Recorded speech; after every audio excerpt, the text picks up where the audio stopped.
Welcome to taste of Chennai. இன்றைக்கி நம்ம ரொம்ப ஈஸியான ரொம்ப சிம்பிள் இன்க்ரீடியன்ஸ் வச்சு ஒரு சூப்பரான மட்டன் ட்ரை ஃப்ரை ரெசிபி தான் பார்க்க போகிறோம். மட்டன் ஃப்ரை ரெசிபி நம்ம சப்ஸ்கிரைபர்ஸ் நிறைய பேர் ரெக்வெஸ்ட் பண்ணியிருந்தீங்க. ஸோ உங்களுக்காகவே இந்த ஸ்பெஷலான ரெசிபி. மட்டன் ஒரு 300 கிராம்ஸ் அளவுக்கு எடுத்திருக்கேன். இதில் இப்போ ஒரு 3 டீஸ்பூன் ஜிஞ்சர் கார்லிக் பேஸ்ட் சேர்த்துக்கிறேன். அடுத்தது தேவையான அளவு உப்பு சேர்த்துக்கோங்க. உப்பு இதுக்கு பார்த்து சேர்த்துக்கோங்க, ஏன்னா இல்லை நம்ம வெங்காயம் தக்காளி எதுவுமே சேர்க்க போகிறதில்ல. அப்புறம் ஒரு 1/4 டீஸ்பூன் மஞ்சள் தூள், மிளகாய் தூள் 2 டீஸ்பூன். இப்போது இதை நல்லா மிக்ஸ் பண்ணி விட்டுக்கலாம். நான் 300 கிராம் மட்டனுக்கு இந்த அளவுக்கு மசாலா சேர்த்துருக்கேன். நீங்கள் மட்டன் அதிகமாக எடுத்தால் குவான்டிட்டிக்கு ஏற்ற மாதிரி நீங்கள் மசாலா கொஞ்சம் அதிகமாக சேர்த்துக்கோங்க. இப்போது இதை அட்லீஸ்ட் ஒரு 1/2 அன் ஹவருக்கு மேரினேட் பண்ணிக்கலாம். இப்போது இதில் ஒரு 1/2 லிட்டர் தண்ணி நான் சேர்த்துக்கிறேன்.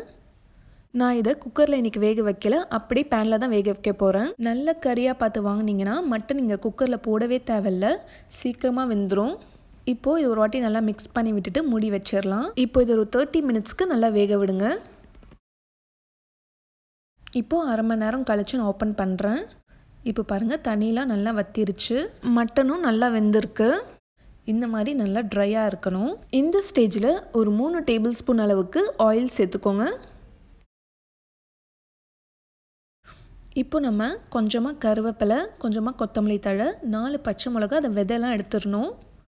இப்போ இதை சேர்த்துக்கலாம்.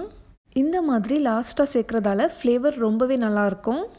நல்லா மிக்ஸ் பண்ணி விட்டுருங்க. அதுக்கப்புறம் ஒரு 1/2 டீஸ்பூன் அளவுக்கு கரம் மசாலா. எப்பயுமே கரம் மசாலா லாஸ்ட்டாக தான் சேர்க்கணும். நீங்கள் ஃபஸ்ட்டே சேர்த்துட்டிங்கன்னா அது ஒரு கசப்பு தன்மை கொடுத்துரும். லாஸ்ட்டாக இறக்கும் போது சேர்த்தா தான் நல்லா வாசனையாக இருக்கும். இப்போ இதை நல்லா மிக்ஸ் பண்ணி விட்டுருங்க. அடுத்தது ஒரு 1/2 லெமன் ஜூஸ் சேர்த்துக்கிறேன்.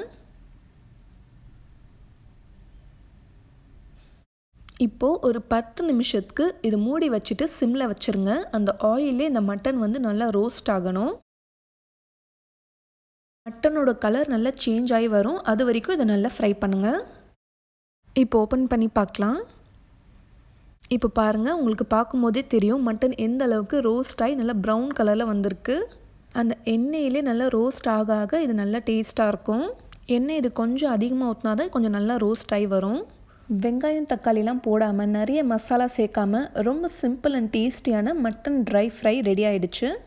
இது ரசம் சாதம், சாம்பார் சாதம், அதுக்கெலாம் சூப்பரான காம்பினேஷன். பிகினர்ஸ், பேச்சுலர்ஸ் எல்லாருக்குமே ரொம்ப ஒரு ஈஸி பீஸியான ரெசிபி.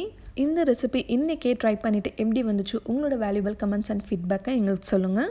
வீடியோ பிடிச்சிருந்தால் லைக் பண்ணி ஷேர் பண்ணுங்கள். இந்த மாதிரி ஈஸி அண்ட் டேஸ்டியான ரெசிபீஸ்க்கு நம்ம சேனல் டேஸ்ட் ஆஃப் சென்னையை மறக்காமல் சப்ஸ்கிரைப் பண்ணுங்கள். நாளைக்கும் இதே மாதிரி வேறொரு சூப்பரான ரெசிபியில் சந்திப்போம். தேங்க்யூ ஸோ மச் ஃபார் வாட்சிங்.